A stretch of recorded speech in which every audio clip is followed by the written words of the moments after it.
বন্ধু, আমি একটু চালের গুঁড়ো দিয়ে আর সুজি দিয়ে এই প্যানে একটা পিঠে করছি। এটা দুধের মধ্যে ভিজাবো।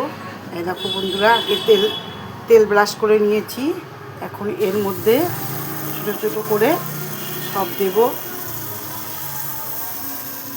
এর মধ্যে এই যে বন্ধু দেওয়া হয়ে গেছে। এবার ঢাকনা দিয়ে প্যানটা ঢেকে দেব নিজে। এবার আঁচটা কমিয়ে দেব, আস্তে আস্তে হতে থাকবে। এটা 2 মিনিট এইভাবে রাখবো। তারপরে দেখবে বন্ধুরা কি সুন্দর চিতল পিঠা হবে এই প্যানে।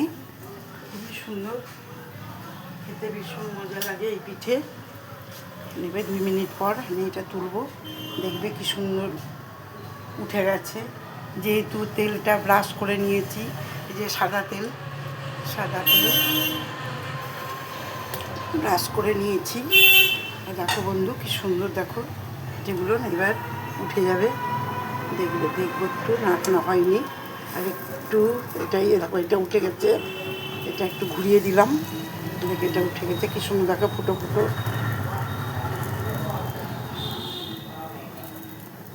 দেখো বন্ধুরা, এই দেখো একটু ঘুরিয়ে দেই।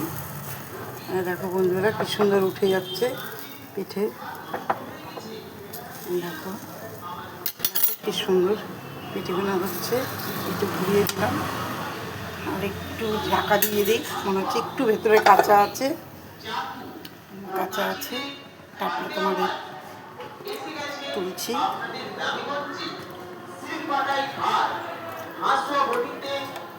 কম করে দিয়েছি। রাস্তার ধারে এত আওয়াজ, কোনো ভিডিও করার উপায় নেই। দেখো বন্ধুরা কি সুন্দর, দেখো এটা দিচ্ছে। দেখো ছুরি দিয়ে উঠালে আলো ভালো হয়। দেখো কি সুন্দর হচ্ছে। আমি চামচের দিয়ে করে দিচ্ছি।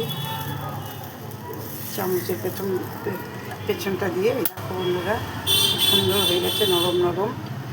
কিছু না, চালের গুঁড়ো আর হলো দিয়েছি, একটু সুজি দিয়েছি, দিয়ে মিক্সি মেশিনটা করে নিয়েছি। একটু কী হারে ফুলছে, কি সুন্দর বন্ধুরা। দেখো এই প্লেটে রাখলাম, দেখো কি সুন্দর হয়েছে, একদম সুন্দর পিঠে। ঠিক আছে বন্ধুরা, শীতে এখন অনেক পিঠে সবাই খাবে। আমি এই শীতের মধ্যেই প্রথম করলাম, ঠান্ডাই তো পড়ছে না।